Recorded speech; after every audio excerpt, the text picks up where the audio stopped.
Жаратылыстың басталуы 31-ші тарау. Сол шамада Лабанның ұлдарының Жақып әкеміздің бар жиған тергенін емденіп алды. Ол өз байлығын әкеміздің мал-мүлкі арқылы жасады, деп наразыланып жүргені Жақыптың құлағына шалынды. Ол сондай-ақ Лабанның өзіне бұрынғыдай қарамайтынын да байқады. Осы кезде жаратқан Жақыпқа тіл қатып: "Ата-бабаңның еліне, өз жақындарыңа қайт, мен саған жар боламын", деп бұйырды. Жақып Рахила мен Лияны мал жайып жүрген далаға шақыртып алып, оларға былай деді: "Мен әкелеріңнің маған бұрынғыдай қарамайтынын байқап жүрмін. Бірақ әкемнің сыйынатын Құдайы маған жар болып келеді. Менің бар күшіммен әкелеріңе қызмет еткенімді жақсы білесіңдер. Бірақ сол кісіден көңілім қалды. Ол алатын ақымды 10 рет өзгертті. Алайда Құдай оның маған зиян келтіруіне жол бермеді. Әкелерің теңбіл мал сенікі болсын", деп еді. Сол-ақ екен, отардағы бүкіл малдар теңбіл қозыларды туды. Ол: "Шұбар малдар сенікі болсын", деп еді. Отардағы бүкіл малдар шұбар қозыларды туды. Осылайша Құдай әкелеріңнің малын одан алып маған берді. Малдардың шағылысар уақыты келгенде түс көрдім. Түсімде ешкілермен шағылысып жүрген текелер теңбіл, ала немесе шұбар екен. Құдайдың періштесі аян етіп: "Жақып", деді. "Мен тыңдап тұрмын", деп жауап бердім. Ол маған Құдайдың хабарын жеткізіп: "Басыңды көтеріп қара. Ешкілермен шағылысып жүрген текелердің барлығы шұбар, теңбіл, ала. Өйткені Лабанның саған не істегенінің бәрін көріп жүрмін. Мен саған бетелде көрінген Құдаймын. Сол жерде сен үстіне май құйып, маған бағыштап ескерткіш тас тұрғызып, өзіме мойынсұнуға уәде берген едің. Енді тұрып сапарға дайындал. Бұл жерді тастап, туған еліңе қайт", деді. Сонда Рахила мен Лия Жақыпқа: "Әкеміздің үйінде біздің ешқандай үлесіміз қалған жоқ қой. Ол бізге бөтен адамдарға қарағандай қарайды емес пе?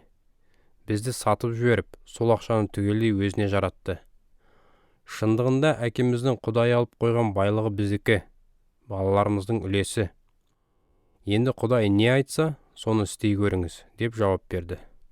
Содан Жақып жолға жиналып, балалары мен әйелдерін түйелерге отырғызды да, өзі солтүстік Месопотамияда тұрғанда тапқан барлық мал-мүлкін алып, әкесі Ысқақ тұрған Қанахан жеріне қарай жолға шықты. Ал Лабан қойларын қырқып жүрген кезде Рахила әкесінің үйіндегі мүсінделген шағын тәңір бейнелерін ұрлап алған еді. Мұның үстіне Жақып өзінің көшіп кететінін айтпай, қайынатасы арамалық Лабанды алдап кетті. Өзіне тиістінің бәрін ала сала қашқан ол Ефрат өзенінен өтіп, Ғилақат тауларына қарай бет алды. 3 күн өткен соң Лабан Жақыптың қашып кеткені туралы естіді. Ол туыстарын ертіп алып, 7 күн бойы суыт жүріп, Жақыпты Ғилақат тауларында қуып жетті. Бірақ түнде Құдай Лабанға түсінде аян беріп: "Сен Жақыпқа не жақсы, не жаман сөз айтудан сақ бол", деп бұйырған болатын. Лабан Жақыпты қуып жеткен кезде ол Ғилақат тауларында шатырларын тігіп қойған еді. Лабан да туыстарымен сол жерге шатырларын тікті. Лабан Жақыпқа былай деп тіл қатты: "Бұл не қылғаның? Мені алдап, қыздарымды соғыста қолға түскен тұтқын сияқты алып кетіпсің. Неге мені алдап, түк айтпастан жасырын түрде қашып кеттің? Мен сені қуана-қуана әңгімен думандатып шығарып салатын едім ғой. Бірақ сен маған өз немерелеріммен қыздарымның беттерінен сүйгізбей алып кетіп, нағыз ақымақтық жасадың. Енді менің сендерге жамандық істеуге де күшім жетуші еді. Бірақ соңғы түні әкеңнің Құдайы маған: "Сен Жақыпқа не жақсы, не жаман сөз айтудан сақ бол", деп аян берді. Жарайды, сен әкеңнің үйін сағынған соң кетіп бара жатырсың. Алайда неліктен менің тәңірлерімді ұрлап алып кеттің?" Жақып оған: "Мен қыздарыңызды тартып әкетерсіз деп қорыққан едім. Ал Тәңір, мүсіндеріңізді кімнен тапсаңыз, сол адам тірі қалмасын. Туыстардың алдында тінту жүргізіңіз. Бізден сізге тиесілі бір нәрсе тауып ала қояр мекенсіз. Егер бір нәрсе тапсаңыз, алыңыз", деді. Рахиланың мүсінделген тәңірлерді ұрлап алғанын Жақып білмейтін. Сонда Лабан Жақыптың, Лияның және екі күңнің шатырларына кіріп, түк таппай, соңында Рахиланың шатырына кірді. Рахила болса, сол шағын тәңір мүсіндерін алып, түйесінің қомының астына тығып, өзі қомның үстіне отырып алған еді. Сондықтан Лабан бүкіл шатырдың ішін ақтарса да, түк таппады. Рахила әкесіне сылтауратып: «Мырзам, ашулана көрмеңіз, мен алдыңызда тұра алмай отырмын. Қазір менің әйелдерге тән ауыратын кезеңім» деді. Содан Лабан қанша іздегенімен мүсіндерін таба алмады. Сонда Жақып ашуланып, Лабанмен айтысып былай деді: «Осылай қуып келетіндей мен не бүлдіріппін? Қандай күнәм бар? Сіз менің бүкіл үй ішімді тінтіп шықтыңыз. Сонда өзімдікі деген бір зат таптыңыз ба? Сондай зат тапсаңыз, оны өзіңіздің де, менің де туыстарымыздың алдында көрсетіңізші. Екеумізге төрелігін солар айтсын. Мен қасыңызда 20 жыл бойы болдым. Сіздің қой ешкілеріңіз ешқашан іш тастаған емес. Мен ешқашан бір тоқтыңызды да сойып жеп көрген емеспін. Сізге ешқашан жыртқыш аңдар талап тастаған қойларды әкелген емеспін. Қайта олардың орнын өзім толтыруға тиісті болдым. Малдар мейлі күндіз, мейлі түнде ұрлансын, сіз оларды маған төреттірдіңіз. Күндіз ыстықта, түнде суықта жүріп, ұйқы көрмедім. Осылайша үйіңізде 20 жыл жүрдім.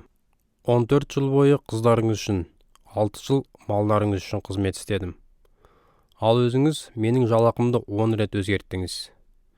Егер атамның құдайы, яғни Ыбырайым, сыйынатын құдай, Ысқақтың үрейлі қорғаушысы, маған жар болмағанда, сіз мені құр қол қоя берер едіңіз. Бірақ Құдай мүшкіл халіме, ауыр еңбегіме назар аударып, өткен түнде менің пайдама үкім кесті. Ал Лабанның жауабы мынау болды: «Әйелдер менің қыздарым, балалар да менікі, малдар да менің малым. Сен көріп тұрғанның бәрі менікі. Алайда мына қыздарым, мен олардың туған балалар үшін енді не істей аламын? Кел, сен екеуміз арамызда айғақ ретінде жүретін келісім жасайық». Сонда Жақып бір үлкен тасты алып, ескерткіш ретінде орнатып, туыстарына: «Біраз тас жинаңдар» деді. Олар тастарды жинап, төбе етіп үйіп, соның басында отырып тамақ ішті. Лабан бұл төбені Егар Сахадута деп атады, ал Жақып оған Ғилақат деген ат берді. Лабан: «Бұл тас төбе бүгін екеуміздің арамыздағы айғақ» деді. Сондықтан ол Ғилақат, айғақ төбесі деп аталды. Ол төбенің Миспа, қарауыл мұнарасы деген аты да бар. Өйткені Лабан: «Біз бір-бірімізден көз жазып қалғанымызда, жаратқан ие үстімізден қарауыл болып тұрсын. Егер сен қыздарыма нашар қарап, олардың үстінен тағы әйел алсаң, екеуміздің арамызда ешқандай төреші тұрмаса да, айғақ ретінде Құдайдың тұратыны есіңде болсын» деген еді. Лабан Жақыпқа тағы былай деді: «Міне төбе, міне екеуміздің арамызда мен орнатқан тас ескерткіш. Арам оймен осы төбемен ескерткіштен әрі өтіп, не мен саған қарай бармаймын, не сен маған қарай келме. Соның куәсі ретінде мына тас төбеде, тас ескерткіште тұратын болсын. Ыбырайым мен Нахор және олардың әкелері мойынсұнған Құдай екеуміздің арамызда төрелік етсін». Сонда Жақып әкесі Ысқақ, үрейлі қорғаушым деп сыйынған Құдайдың атымен ант берді. Содан кейін тау басында құрбандыққа қой сойып, туыстарын асқа шақырды. Олар тамақ ішіп, сол тауда түнеп шықты. Таңертең ерте Лабан орнынан тұрып, немерелері мен қыздарының беттерінен сүйіп, оларға батасын берді.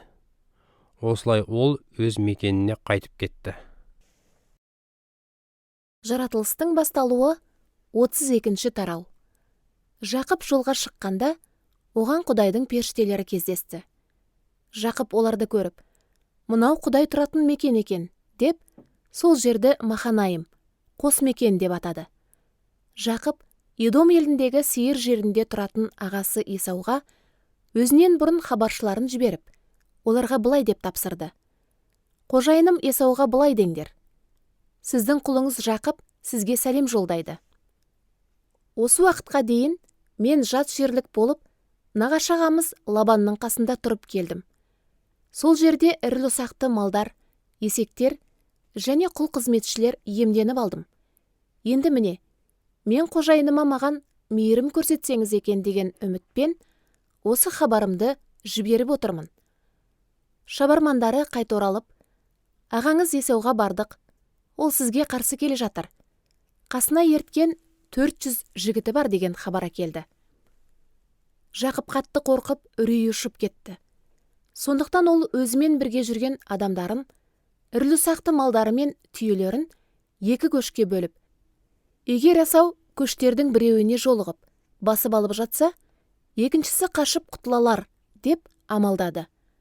Содан кейін Жақып мінәжат етіп былай деді: «Уа, атам Ыбырайым мен әкем Ысқақтың сыйынатын құдайы, о жаратқан ие, сен маған, туған еліңе, туыстарыңа қайта орал.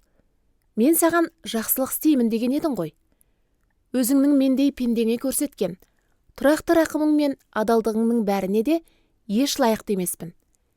Мен Йордан өзенінен бір таяққа ғана сүйеніп өткен болсам, енді өзімдегі барды 2 көшке бөле алатын болып отырмын. Мені ағам Есаудың қолынан сақтай көрші. Ол келіп өзімді, әйелдерім мен балаларымды өлтіріп кетеме деп қорқамын. Ал сен маған, саған көп жақсылық істеп, ұрпағыңды сансыз көбейтемін. Олар санаса сан жетпейтін теңіз жағалауындағы құм түйіршіктеріндей көп болады деп сөз бергенсің. Бұл түні Жақып сол жерде қалып, өзінің тапқан мал-мүлкінен ағасы Есауға сыйға тарту үшін 200 ешкі мен 20 текені, 200 саулық пен 20 қошқарды, 30 боталы інгенді, 40 сиыр мен 10 бұқаны, 20 ұрғашы және 10 еркек-есекті бөлек таңдап алды. Жақып әр қызметшісінің қолына жеке-жеке табын тапсырып, менің алдыма түсіп жүре беріңдер, ал табындардың араларында едәуір қашықтық болсын деп бұйырды. Бірінші болып бастап жүретін қызметшіге ол: егер сені ағам Есау көріп, сен кімдікісің, қайда барасың, айдап келе жатқан малың кімдікі деп сұраса, сен: бұлар құлыңыз Жақыптікі, бұл оның қожайыны Есауға арнаған сыйлығы, өзі артта келе жатыр деген жауап бер деп тапсырды. Жақып осы талапты 2-ші, 3-ші болып кетіп бара жатқан адамдарға, әр табынның соңында келе жатқан адамдардың бәріне де қойып, былай деді: Есауға кезіккенде сендер дәл осылай айтыңдар. Сендер тағы да оған: құлыңыз Жақып артта келе жатыр деңдер. Себебі Жақып осы сыйлықтар арқылы оның ашуын басайын. Содан соң ғана өзім көзіне көрінейін. Мүмкін ол мені жылы жүзбен қарсы алатын шығар деп ойлады. Осылайша сыйлыққа арналған отар табындар Жақыптан бұрын кетті, ал өзі көш тұрақтаған жерде түнеп қалды. Сол түні Жақып орнынан тұрып, 2 әйелін, 2 күңін және 11 ұлын ертіп алып, Ябок өзеніндегі өткелге апарды. Оларды судан өткізіп алған соң, барлық мал мүлкінде арғы жаққа өткізіп, өзі бергі жақта жалғыз қалды. Сонда Жақыпқа бір кісі тап беріп, таң атқанша онымен күресті. Ол Жақыпты жеңе алмайтынына көзі жеткенде, оның жамбасына қолын тигізді. Осылайша сол кісімен күрескенде, Жақыптың жамбас ұршығы ойығынан шығып кетті. Әлгі кісі: мені қоя бер, таң атып қалды деді. Ал Жақып: маған батаңды бермейінше сені жібермеймін деп жауап берді. Сонда ана кісі Жақыптан: есімің кім деп сұрады. Ол: Жақып, яғни алдамшы деді. Әлгі: сен енді қайтып Жақып деп аталмайсың. Бұдан былай Исраил деп аталатын боласың. Себебі Құдаймен күресіп, оның жарылқауын ұтып алдың деді. Жақып: өз есіміңді айта көр деп өтінді. Ол: неге есімімді сұрайсың деп жауап қайтарып, содан кейін Жақыпқа батасын берді. Жақып осы жерді Пенуэл, Құдайдың бет жүзі деп атап, мен Құдаймен бетпе-бет кездестім. Сонда да жаным аман қалды деді. Жақып Пенуэлдің қасынан өтіп бара жатқанда, оның үстіңгі жағынан таң атып, күн шықты. Ал ол жамбасынан ақсап жүрді. Исраильдің үрім бұтағы осыны ескеріп, күні бүгінге дейін жамбастағы сіңіретті жемейді. Себебі әлгі кісі Жақыпты жамбас сүйегіндегі сіңірінен ұрған болатын. Жаратылыстың басталуы 33-ші тарау. Бұдан соң Жақып басын көтеріп, төңірегіне көз тастағанда, ағасы Есаудың келе жатқанын көрді. Оның қасында ілестірген 400 жігіті болды. Сонда Жақып балаларын Лияға, Рахилаға және 2 күңіне бөліп беріп, күңдерді балаларымен алдына, олардың артына Лияны балаларымен, ең соңына Рахиланы Жүсіппен тұрғызды. Жақыптың өзі бұлардың ең басында жүріп, ағасының алдына жеткенше, 7 рет жерге иіріп тағзым етті. Бірақ Есау жүгіріп келіп құшақтай алып, оны бетінен сүйді. Екеуі де егіле жылады. Есау басын көтеріп, әйелдер мен балаларды көргенде, «Мына қасыңа ерткендерің кім?» деп сұрады. Жақып, «Бұлар Құдай сіздің құлыңызға сыйлаған балалар» деді. Күңдер балаларымен ілгері шығып, Есауға бастарын еді. Содан кейін Лия да балаларымен келіп, оған тағзым етті. Ең соңында Жүсіп пен Рахила алға шығып, бастарын иіп сәлем етті. Есау, «Мен жолшыбай кездестірген табын малдарыңмен не істейтін ойың бар?» деп сұрады. Жақып, «Солар қожайыныма тартқан сыйлығым. Маған мейірім көрсетсеңіз екен» деп жауап берді. Бірақ Есау, «Менің өзімдікі де жетіп жатыр. Бауырым, өз мал мүлкіңе өзің ие бол» деді. Ал Жақып, «Жоқ, маған мейіріміңіз түскені рас болса, онда мына сый тартуымды қабылдаңыз.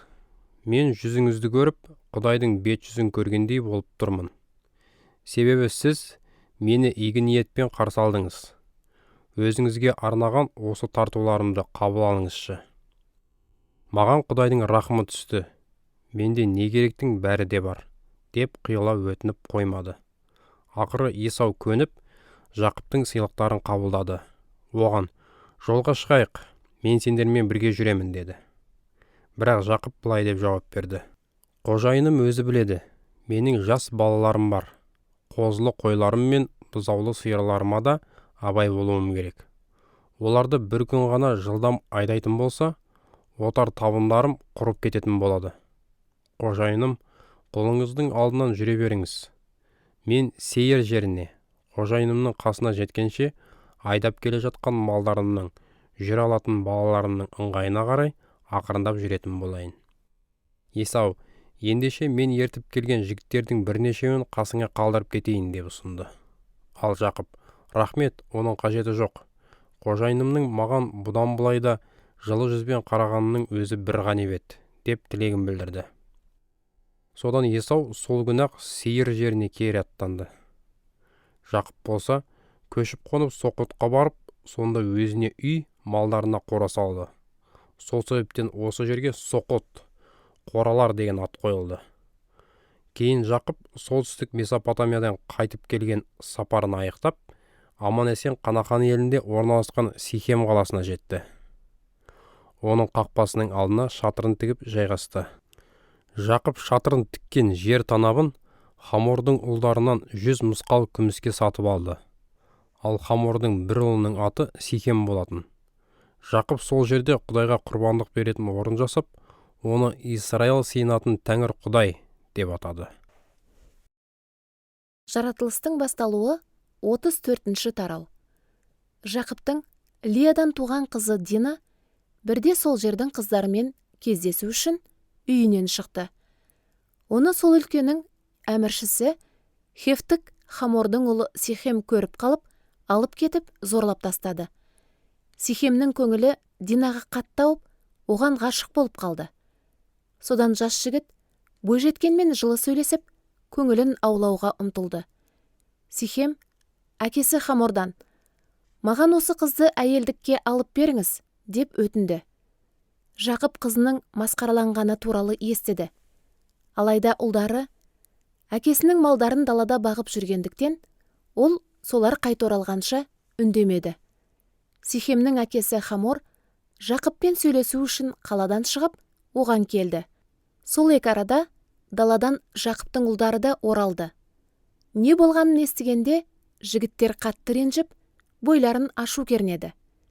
Себебі Сихем қызды зорлауымен Исраэльдің бүкіл әулетін масқаралап, болмауға тиіс қылмыс жасаған еді. Ал Хамор оларға бұлай деп өтініш жасады. Ұлымның көңілі қыздарыңызға қатты ауып тұр. Оны оған ұзатсаңыздар екен. Қыз алысып, қыз беріскен құдандалы болайық. Біздің жақта тұра беріңіздер. Ел есігі сіздерге ашық. Осы жерде қоныстанып, емін еркін жүріп, егіс танаптарында емденіңіздер. Сихем де қыздың әкесі мен ағаларынан маған мейірімділік таныта көріңіздер. Не қаласаңыздар, соны беремін. Қалың малдың және қызға арналған сыйлықтардың мөлшерін мейлінше көп атай беріңіздер. Мен беруге даярмын. Тек осы қызыңызды маған қоссаңыздар екен деп сұрады. Бірақ қарындастары Динаның абыройы төгілгендіктен, Жақыптың ұлдары Сихем мен Хаморды алдап, бұлай деді. Олай істей алмаймыз. Қарындасымызды сүндеттелмеген жігітке қосуға болмайды. Бұл біз үшін масқара болар еді. Барлық еркек кіндіктілеріңіз біздер сияқты сүндеттелгенде ғана тілектеріңізді орындай аламыз. Сонда сіздермен қыз алысып, қыз беріскен, құдандалы халық болып, бірге тұратын боламыз. Ал егер сүндетке отырудан бас тартсаңыздар, қарындасымызды алып, өз жөнімізге кетеміз. Олардың ұсынысы Хамор мен Сихемге ұнады. Жақыптың қызын қатты ұнатып қалған жас жігіт айтылған шартты орындауға бірден келісті. Ол әкесінің үйіндегілерінің ең беделдісі еді. Содан Хамор мен Сихем қаланың ер адамдарымен сөйлесуге қақпа алдындағы алаңға барды. Оларға тіл қатып бұлай деді. Мына адамдар бізге бейбіт ниетпен келді. Оларға да жер жетеді. Біздің елде тұрып, осында қалауынша жүре берсін. Құдаласып, қыз алысып, қыз берсейік. Тек біздегі бүкіл еркек атаулы олар сияқты сүндеттелетін болса ғана, олардың ер адамдары бізбен бірге тұрып, біртұтас халық болуға көнеді. Осылай өз отар табындары мен жиған тергендерінің бәрі де біздікі болмай ма? Ал енді айтқандарымен келсейік. Сонда олар осында бізбен бірге тұрып қалмақ. Хамор мен Сихемнің ұсынысы алаңда жиналған барлық беделді ер адам атаулының қолдауын тапты. Сондықтан қала қақпасынан кіріп шығып жүрген бүкіл еркек кіндіктілер сүндеттелді. Бұдан 3 күннен кейін ер адамдардың барлығы әлі де ауырып жатқан кезде, Жақыптың екі ұлы, Шимон мен Леуі, семсерлерімен табан астынан қалаға шабуыл жасап, күллі адамдардың көзін құртты. Олар Хамор мен Сихемді де семсерлерімен шауып өлтіріп, қарындастары Динаны Сихемнің үйінен алып кетті. Содан Жақыптың өзге ұлдары да келіп, қарындастарын масқаралап кеткен үшін өлтірілгендердің қаласын тінте бастады. Олар қой сиырлары мен есектерін, іште сыртта жатқан бүкіл байлығын талан-таражға салып, барлық балалары мен әйелдерін тұтқынға алып, үйлеріндегі дүние мүліктерін тонап кетті. Ал Жақып Шимон мен Леуге қатты наразыланып, сендер мені осы жерде тұрған қанахандықтар мен перездіктерге жек көрінішті қылып, бақытсыздыққа итермеледіңдер. Мендегі адамдар азғана. Әлгілер жиналып қарсы шығып, мені жеңіп, үйішіммен жоқ қылар, деп сөкті. Сонда ағайынды екеуі, ал сол жігіттің біздің қарындасымызға жезөкшеге қарағандай қарауға құқығы болды ма? Деп жауап қайтарды. Жаратылыстың басталуы 35-ші тарау. Мұнан кейін Құдай Жақыпқа жиналды, Бетелге өрлеп барып, сол жерді мекенде. Сонда Есаудан қашып кетіп бара жатқан жолында саған аян берген өзіме арнап құрбандық ұсынатын орын сал, деп бұйырды. Содан Жақып үй ішіне және еріп жүрген адамдарының бәріне былай деп тапсырма берді. Қолдарыңда бар бөтен тәңірлердің мүсіндерін лақтырып тастап, жуынып тазарып, киімдеріңді ауыстырыңдар. Содан кейін жиналып Бетелге өрлейік. Сол жерде мен Құдайға арнап құрбандық ұсынатын орын салмақпын. Күйзелген кезімде ол маған құлақ асып, жүрген жолдарымда жар болып келеді. Сонда Жақыптың қасындағы адамдары оған қолдарындағы мүсінделген бүкіл бөтен тәңірлерді және тұмар сырғаларын табыстады. Ол соларды Сихем қаласының қасындағы бір емен ағашының түбіне көміп тастады. Сонан соң олар жолға шықты. Құдай төңіректегі қалаларға үрей төндіргендіктен Жақыптың ұлдарының артынан ешкім қуғындаған жоқ. Осылайша Жақып және оған еріп жүрген барлық адамдар Қанақан еліндегі Луз, яғни Бетел қаласының маңайына жетті. Сонда Жақып Құдайға арнап құрбандық ұсынатын орын салып, оны Ел-Бетел, Бетелде аян берген Құдай деп атады. Себебі ағасынан қашып бара жатқан кезінде Құдай оған сол жерде аян берген еді. Осы шамада Рабиғаның күтуші шешесі Дебора қайтыс болды. Ол Бетелден төменірек жердегі емен ағашының түбіне жерленді. Сондықтан сол ағаш жоқтау емені деп аталып кетті. Жақып Месопотамиядан қайтып келгеннен кейін Құдай оған тағы да аян беріп, сенің есімің Жақып, бірақ бұдан былай сен Жақып емес, Исраил деп аталасың, деп батасын берді. Сонымен Құдай оның Исраил деген жаңа атын бекітті. Ол сөзін жалғастырып, мен құдіретті шексіз Құдаймын. Өсіп өніп, ұрпақтарың көбейсін. Сенен халық, тіпті көптеген халықтар тарап, патшалар да шығатын болады. Ыбырайым мен Ысқаққа беруге уәде еткен елді мен саған да кейінгі ұрпақтарыңа да беремін деді. Бұдан соң ол Жақыпқа сөзін арнаған жерден жоғары көтеріліп, ғайып болды. Жақып өзіне Құдай тіл қатқан сол жерде ескерткіш тас орнатып, оның үстіне Құдайға арнап сый тарту ретінде сусын құйды. Содан кейін біраз майда құйып, ескерткішті Құдайға бағыштады.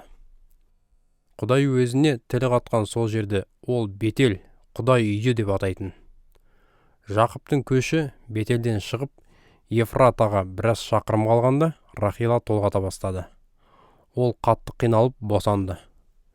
Рахила босанып қиналып жатқанда, босандырушы әйел оған: "Қорықпа, сен бұл жолы да ұл туасың", деп жұбатты. Рахила хал үстінде жатып, соңғы демін шығарарда, баланы Бенони, бәлемнің ұлы, деп атады. Бірақ әкесі Жақып оған Бунямин, бақыттылы деген ат қойды. Осылайша Рахила қайтыс болды. Оның мәйіті Ефратаға бара жатқан жолда, қазір Бетлехем деп аталатын жерде қабірге қойылды. Жақып қабірдің басына құлпытас орнатты. Рахиланың құлпытасын осы күнге дейін көруге болады. Исраил, яғни Жақып, әрі қарай көше отырып, шатырын Мығдал Едердің ар жағына тікті. Ол сол елде тұрған кезде, тұңғышы Рубен әкесінің кәнизәгі Балқамен жақындасты. Ал Исраил бұл туралы біліп қойды. Жақыптың 12 ұлы болды. Лиядан туғандары Жақыптың тұңғышы Рубен, одан кейін Шимон, Леуі, Яхуда, Исашар, Забулон. Рахиладан туған ұлдары Жүсіп пен Бунямин. Рахиланың күңі Балқадан туған ұлдары Дан мен Нафталим. Лияның күңі Зилпадан туған ұлдары Ғат пен Ашир. Жақыптың солтүстік Месопотамияда туған ұлдары осылар болды. Ақырында Жақып Хеврон деп те аталатын Кирият Арбадағы Мамреге әкесі Ысқаққа қайтып келді. Бұл жерде Ыбырайым мен Ысқақ жат жұрттық болып тұрып жатқан еді. Ысқақ 180 жыл жасады. Ол мағыналы өмір сүріп, жасы ұлғайған шағында жан тапсырып, о дүниеге ата-бабаларының қасына аттанды. Үрім бұтағы оны азалап, ұлдары Есау мен Жақып мәйітін қабірге апарып қойды. Жаратылыстың басталуы 36 тарау. Едом деп те аталатын Есаудың үрім бұтағының шежіресі мынау. Есау Қанақан елінде жергілікті 3 қызға үйленді. Олардың аты жөндері мынау: Хеттік Илонның қызы Адах, Анақтың қызы Хефтік Сибеонның немересі Охолибама. Бұлардан кейін Есау тағы Смағұлдың қызы Набайоттың қарындасы Басематты да әйелдікке алды. Адах Есауға Елипазды, Басемат Рагуелді, әрі Охолибама, Егуш, Яғлом, Қорах есімді ұлдарды туып берді. Бұлар Есаудың Қанахан елінде дүниеге келген ұлдары. Есау әйелдерін, ұлдары мен қыздарын, үйіндегі барлық қызметшілерін, сонымен бірге бүкіл ірілі-ұсақты малдарын, Қанахан елінде тапқан барлық дүние мүлкін алып, інісі Жақыптан бөлектеніп, басқа бір елге қоныс аударды. Ағайынды адамдардың мал мүлкінің көптігі соншалықты, олардың бірігіп қоныстануына жағдай болмады. Олар жат жұрттық ретінде тұрып келген жер, оларды малдарының көптігінен асырай алмады. Осылайша Есау, яғни Едом, Сейірдің таулы жеріне қоныс тепті. Сейірдің таулы жерін мекендеген Едомдықтардың түп атасы Есаудың үрім бұтағының шежіресі мынау. Есаудың ұлдарының аттары: оның әйелі Адақтан Елипаз, ал әйелі Басематтан Рагуел дүниеге келді.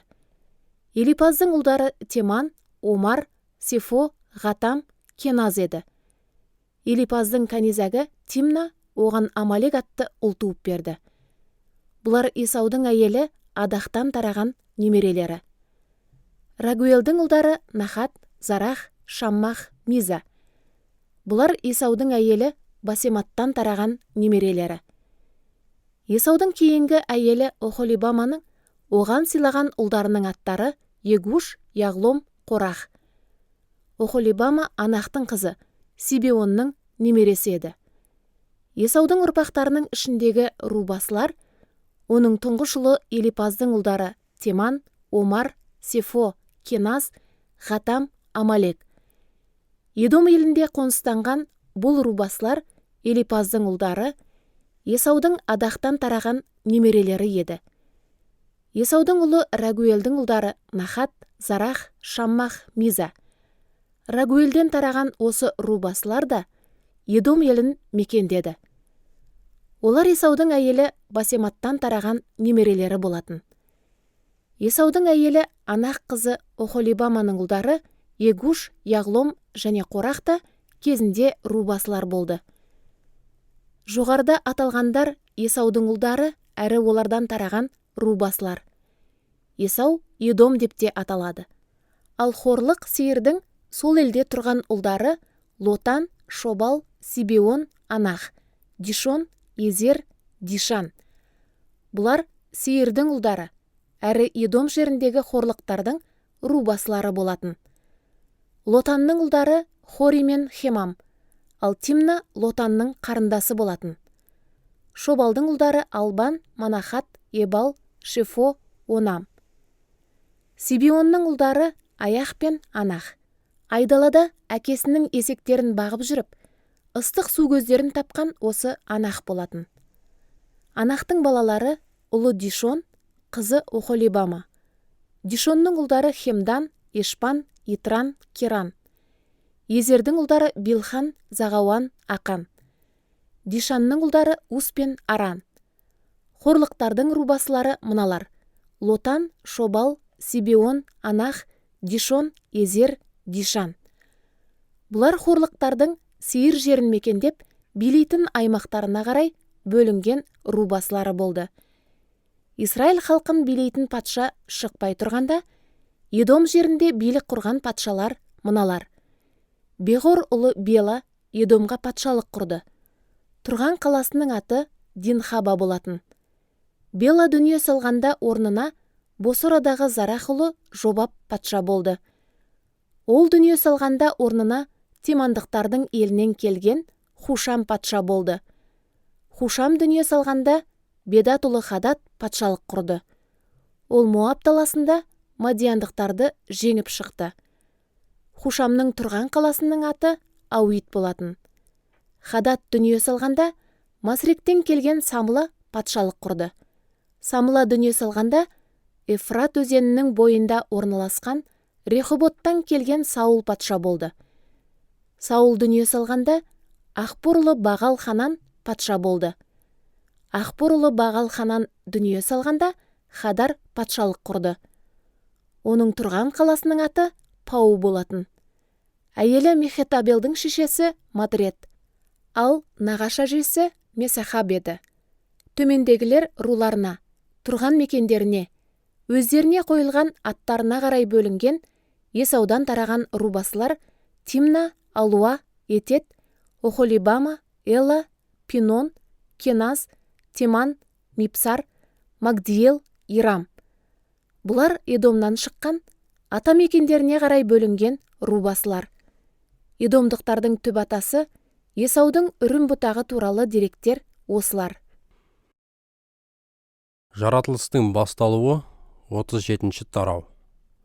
Әкесі Ысқақ кезінде жат жұрттық болып өмір сүрген Қанахан елінде енді Жақыпта тұрып жатты. Жақыптың үрім бұтағының шежіресі мынау. 17 жасар Жүсіп әкесінің әйелдері Балқа мен Зилпадан туған ағаларымен бірге оның ұсақ малдарын бағысып жүрді. Бозбала бауырларының жаман іс-әрекеттері туралы жұрттың айтқандарын әкесіне жеткізетін.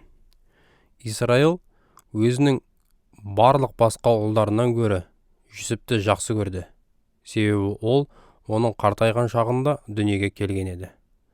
Әкесі оған әдемілеп өрнектелген түрлі түсті ұзын шапан тіккізіп берді. Әкелерінің оны өздерінен артық көретінін сезген ағалары Жүсіпті жаратпай, енді онымен жылы сөйлесе алмады. Бір күні Жүсіп түс көріп, оны ағаларына айтып берді. Содан кейін олар Жүсіпке бұрынғыдан бетер теріс қарады. Ағаларына айтқаны былай еді. Менің көрген түсімді тыңдаңдаршы. Міне бәріміз далада егін жинап, бау байлап жүр екенбіз. Кенет менің бауым түк тұра қалды. Ал сендердің бауларың менікін қоршап, оған иеліп тағзым етті. Ағалар оған, сен немене, бізге патшалық құрғың келе ме?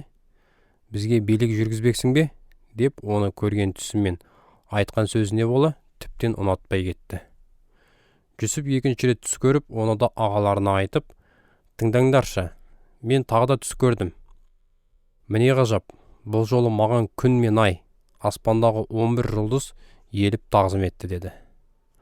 Ол бұл түсін әкесі мен ағаларына айтқанда, әкесі оған, сенің көргенің қандай түс? Біз, атанаң, туған бауырларың алдыңа келіп, тағзым етпекпіз бе? Деп зекіп тастады. Ағалары Жүсіпке қызғанышпен қарады. Бірақ әкесі оның айтқан көңіліне түйіп алды. Бірде ағайындылар әкелерінің ұсақ малдарын жаюға Сихемнің төңірегіне кеткен болатын. Сонда Исраил Жүсіпке, ағаларыңның малды Сихемнің маңайында бағып жүргенін білесің ғой. Бар, мен сені соларға жіберейін деді. Жүсіп оған, жарайды, мен дайынмын, деп жауап берді. Әкесі, барып ағаларыңның хал жағдайын, малдың күйін көріп қайт, деп баласын Хеброн аңғарынан Сихемге жіберді. Жүсіп дала кезіп жүргенде, оны бір адам көріп, не іздеп жүрсің деп сұрады. Жүсіп, мен бауырларымды іздеп жүрмін. Олардың қай жерде мал бағып жүргенін білмейсіз бе деді. Сол кісі оған, олар бұл жерден кетіп қалды. Дотанға барайық дегенін құлағым шалды, деп жауап қайтарды. Бауырларының артынан жүріп отырып, Жүсіп оларға Дотанның маңында жолықты. Ол ағаларына жақындамай жатып ақ, Жүсіпті алыстан көрген бетте олар оны өлтірмекші болып. Бір-біріне, қараңдар, түс көргіш келе жатыр. Жүріңдер, оны өлтіріп, құдыққа лақтыра салайық. Жыртқышқа жем болыпты дерміз. Сонда оның түстерінің не болып шыққанын көреріміз десті. Рубен осыны естігенде Жүсіпті бауырларынан құтқармақшы болып, оны өлтірмейік, қан төкпеңдер. Оны айдаладағы құдыққа тастаңдар, бірақ қол жұмсамаңдар деді. Осылай Рубен оны бауырларынан құтқарып, әкесіне қайтармақшы болды. Жүсіп ағаларының қасына келгенде, олар оның киіп жүрген ұзын, әдемі шапанын шешіп алып, өзін құдыққа тастай салды. Құдық бос, су жоқ болатын. Мұнан кейін ағалары тамақтану үшін жерге жайғасты. Сол кезде төңіректеріне көз тастап, Ғилақат маңынан келе жатқан Смағұлдық саудагерлер керуенін көрді. Мысырға бет алып бара жатқан олар түйелеріне исмай жасайтын құнды шайыр, май дәрі және мүр деген хош иісті зат тиеп алған еді. Сонда Яхуда аға інілеріне: бауырымыздың қанын төгіп, оның өлгенін жасырғанынан бізге не түседі? Жүріңдер, оны ана саудагерлерге сатып жіберейік. Қандас бауырымыз ғой, оған қол жұмсамай қояйық, деп ұсыныс жасады. Аға інілері бұған келісті. Мадияндық саудагерлер қастарынан өте бергенде, ағалары Жүсіпті құдықтан шығарып алып, 20 мысқал күміске сатып жіберді. Олар Жүсіпті Мысырға алып кетті. Сол кезде олармен бірге болмаған Рубен құдыққа қайта оралғанда, Жүсіп ішінде болмай шықты. Қатты күйзелген Рубен көйлегінің өңірін айыра жыртып, бауырларына қайтып келді де: бала жоқ, енді мен қайда барсам екен, деп налыды. Ал ағайындылар Жүсіптің шапанын алып, бір текені сойды да, шапанды соның қанына бояды. Шапанды әкесіне жіберіп: біз мұны даладан тауып алдық, анықтап қараңыз, бұл ұлыңыздың шапаны емес пе екен, деді. Әкесі шапанды танып тұрып: бұл ұлымның шапаны, ол жыртқышқа жем болыпты-ау. Иә, шынымен-ақ Жүсіпті жыртқыш аң жарып тастапты, деп еңіреп жіберді. Жақып көйлегінің өңірін айыра жыртып, азалы киім киіп алды. Содан ұзақ уақыт бойы ұлын жоқтап аза тұтты. Қасына ұл қыздар келіп, әкелерін жұбатпақшы болды. Бірақ ол: мен о дүниеге ұлымның қасына аттанғанша қайғырып өтемін, деп жұбанбады. Әкесі ұлын осылайша зар жылап жоқтай берді. Осы екі арада Мадияндық саудагерлер Жүсіпті Мысырға алып барып, Перғауынның сарайындағы Потифар есімді уәзіріне сатып жіберді. Ол патшаның бас қорғаушысы болатын. Жаратылыстың басталуы 38-ші тарау. Сол кездері Яхуда бауырларынан бөлініп кетіп, Адулламдық Хирах есімді кісінің қасына қоныстанды. Осы жерде ол Шуа деген қанахандықтың қызымен кездесіп, оған үйленді. Содан әйелі бала көтеріп, ұл туды. Яхуда оның атын Ер деп қойды. Әйелі тағы да ұл туып, оған Онан деген есім берді. Мұнан кейін де әйелі ұлды болып, оны Шелах деп атады. Ол туғанда Яхуда Хезіп қаласында болатын. Тұңғышы Ер есейіп, Яхуда оған әйел алып берді. Оның аты Тамар еді. Бірақ Ердің мінез құлқы жаратқан иеге жек көрінішті болғандықтан, жаратқан ие оның өмірін қысқа қылды. Сонда Яхуда Онанға: жеңгеңе әмеңгер болып үйлен, осылай ағаң марқұмның үрім бұтағын жалғастыр, деді. Ал Онан Тамардан туатын балалары өз ұрпағы болып саналмайтынын білгендіктен, онымен жақындасқанда ағасынан ұрпақ қалдырмау үшін шәуетін төгіп тастап отырды. Онанның бұл қылығын жаратқан ие жек көріп, оның да өмірін қысқа қылды. Сонда Яхуда Тамарға: кенже ұлым Шелах үлкейгенше, әкеңнің үйінде жесір болып отыра тұр, деді. Ал шынында ол Шелах та ағалары сияқты өліп қалмай ма деп уайымдап, келінін алдамақ болды. Сонымен Тамар әкесінің үйіне қайтып барып, сонда тұрып қалды. Көп уақыт өткен соң, Яхуданың өз әйелі Шуаның қызы қайтыс болды.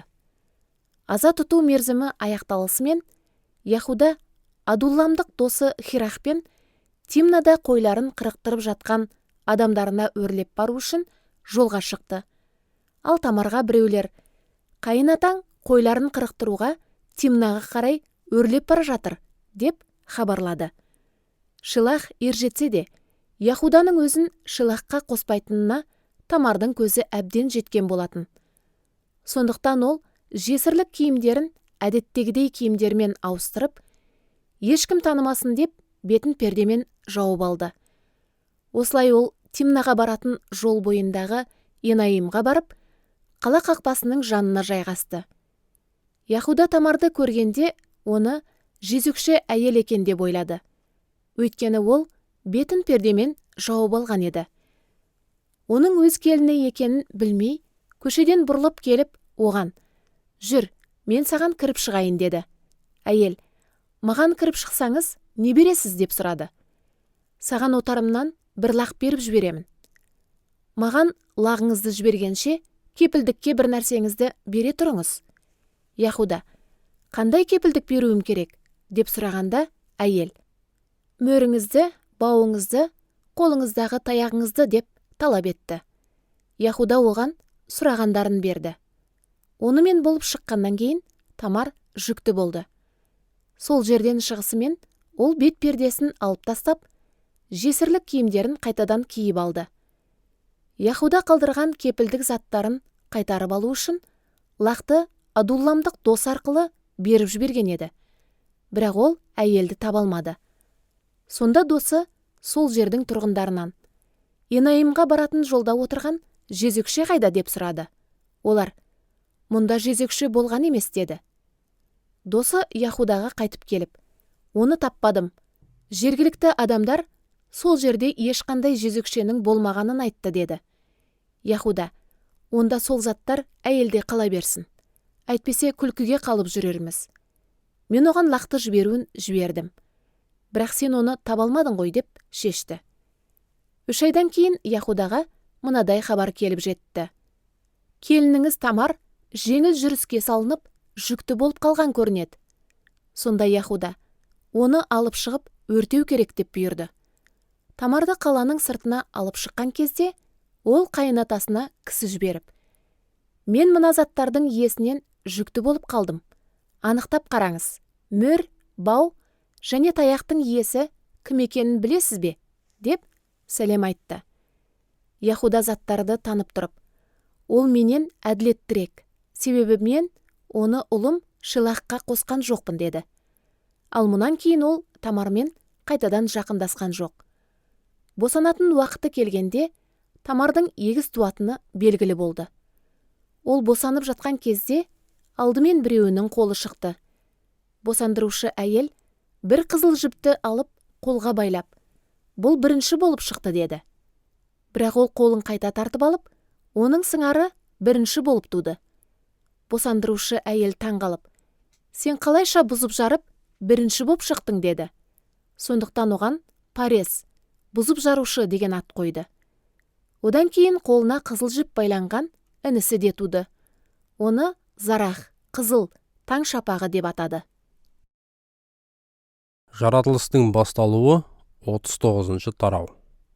Ал Жүсіп болса, смағұлдық саудагерлер оны Мысырға апарған еді. Сол жерде Потифар есімді мысырлық уәзір Жүсіпті олардан сатып алды. Потифар перғауынның бас қорғаушысы болатын. Жаратқа не жар болғандықтан Жүсіптің қай нәрседен де жолы бола кететін. Осылай ол мысырлық қожайынның сарайында тұрып қалды. Қожайыны Жаратқаненің Жүсіпке жар болып, оның қолы тиген заттың бәрінің орайын келтіріп отырғанына көз жеткізіп, оған мейірімін түсірді. Уәзір Жүсіпті жеке қызметшісі қылып, сарайын басқартып, өзіндегі барлық дүние мүлікті де оның жауапкершілігіне тапсырды. Қожайыны Жүсіпке сарайын, барлық дүние мүлкін сеніп тапсырғаннан бері, Жаратқане оның өзінде, үйіндегі және даладағы барлық иелігінде Жүсіпке ола жарылқап батасын қондырды. Сол себептен Потифар өзіндегінің бәрінде Жүсіпке сеніп тапсырып, тек күнделікті жейтін тамағының ғана қамын ойлады. Ал Жүсіп дене бітімі келісті, келбетті жігіт еді. Күндердің күнінде қожайынның әйелінің көзі Жүсіпке түсіп, «Жүр, бірге болайық» деп еліктіреді. Бірақ Жүсіп одан бас тартып: «Қараңыз, қожайыным өз сарайындағы барлық істі маған сеніп тапсырып, еш нәрсемен айналыспайды. Бұл үйдегі малайлардың ешқайсысы менен жоғары емес. Қожайыным өзіңізден басқа ештеңені де билігімнен айырған жоқ. Ал сіз оның жұбайысыз ғой. Сонда мен қалайша сондай ауыр қылмыс жасап, Құдайдың көз алдында күнәға батпақпын» дейді. Әйел күн сайын қайта-қайта мазалап сөз салса да, Жүсіп ешқашан айтқанына көніп, не жақындасқан, не бірге болған емес. Алайда бір күні Жүсіп жұмысын атқарып жүріп, үйге кірсе, басқа ешбір ер адам жоқ екен. Сонда әлгі әйел оның шапанының етегінен ұстай алып: «Жүр, бірге болайық» деп бұйырады. Бірақ Жүсіп шапанын тастай сала, сыртқа қаша жөнеледі. Жүсіптің шапанын тастай үйден тұра қашқанын көргенде, қожайынның әйелі үй қызметшілерін шақырып: «Қараңдаршы, мына көшпендіні бізді мазақтасын деп алып келіпті. Ол үйге кіріп мені зорламақшы болды, бірақ мен қатты айғайладым. Ол айғайымды естісімен шапанын қасыма тастай сала қаша жөнелді, деп байбалам салды. Күйеуі үйге келгенше әйел шапанды қасына қояды. Күйеуіне де сол әңгімені айтып беріп, сенің бізге алып келген көшпенді құлың мені мазақ етпекші болды. Бірақ мен шу көтеріп айғайлағанда шапанын қасыма тастай сала тұра қашты, дейді. Қожайыны әйелінің сенің құлың маған осыны істеді деген сөзін естігенде қатты ашуланды. Ол Жүсіпті ұстап алып, патшаның тұтқындары қамалған түрмеге жапқызып тастайды. Алайда жаратқан ие Жүсіпке жар болып, оған шапағатын төгіп, түрме бастығының мейіріміне кезіктірді. Осылай түрме бастығы онда отырған барлық тұтқындарды Жүсіптің қарамағына тапсырып, бүкіл жұмыс оның басқаруымен атқарылатын болды. Жүсіпке тапсырған істің ешқайсысына да бастық көңіл бөлмеді. Себебі жаратқан ие Жүсіпке жар болып, оның істеген әрбір ісін оңынан келтіріп отырды. Жаратылыстың басталуы 40-шы тарау. Біраз уақыт өткенде сарайдағы бас шарапшы және бас наубайшы өздерінің қожайыны Мысырдың патшасының алдында кінәлі болып қалды. Содан перғауын осы екі уәзіріне қатты ашуланып, оларды бас қорғаушысы басқаратын түрмеге отырғызды. Мұнда Жүсіп те отырған болатын. Бас қорғаушы екеуін Жүсіптің қарамағына тапсырып, ол соларға қызмет етті. Шарапшы мен наубайшы түрмеде біраз күн өткізген соң, екеуі де бір түнде түс көрді. Әр түстің өзіндік мағынасы бар болатын. Келесі күні таңертең оларға кірген Жүсіп екеуінің жабырқау екенін байқап, «Бүгін неге мұңайып отырсыздар?» деп сұрайды. «Біз екеуіміз де түс көрдік. Бірақ оны бізге жорып беретін ешкім жоқ», дейді олар. Жүсіп: «Түс жору Құдайдың ісі емес пе? Маған айтып беріңіздер», дегенде бас шарапшы оған түсін әңгімелеп береді. «Түсімде бір жүзім бұтасын көрдім. Бұтаның 3 сабағы бар екен. Көтере бастасымен гүлдеп, жүзім пісіп те үлгеріпті. Қолымда перғауынның шарап ішетін тостағаны бар екен. Сонда мен жүзімді алып, сығып, шырынын тостағанға ағызып, перғауынның қолына беріппін». Жүсіп оған: «Түстің жоруы былай. 3 жүзім сабағы 3 күнді білдіреді. 3 күннің ішінде перғауын басыңызды жоғары көтеріп, сізді қайтадан орныңызға қояды. Оған бұрынғысынша шарап ұсынатын боласыз. Ал ісіңіз оңғарылған шақта мені ұмытпай, перғауынға мен туралы айта көріңізші. Мені түрмеден босаттырып, жақсылық жасасаңыз екен. Себебі мені көшпенділердің елінен ұрлап алып келген болатын. Бұл жерде де түрмеге түсетіндей ешқандай қылмыс жасаған жоқпын», дейді. Жүсіптің түсті жақсы жорығанын көріп, бас наубайшы да түсін айтып береді. «Мен түсімде басыма 3 себет көтеріп жүріппін. Ең үстіңгі себеттің ішінде перғауынға арнап пісірілген тағамдар бар екен. Бірақ оларды басымдағы себеттің ішінен құстар шоқып жеп жатты. Сонда Жүсіп: «Бұның жоруы мынау. 3 себет 3 күнді білдіреді. 3 күннің ішінде перғауын сіздің басыңызды көтеріп, дарғасып қояды. Құстар етіңізді шоқып жейтін болады», деп түсіндіреді. 3 күн өткен соң перғауынның туған күні болып, ол күллі нөкерлеріне той жасады. Сонда патша бас шарапшысы мен бас наубайшысын түрмеден шығарып алдыртып, нөкерлерінің алдында бас шарапшыны бұрынғысынша шарап құйып беру үшін қайтадан орнына қойды, ал бас наубайшыны дарғасқызды. Бәрі де дәл Жүсіп алдын ала айтқандай болды. Алайда бас шарапшы Жүсіптің тілегін есіне алмай ұмытып кетті.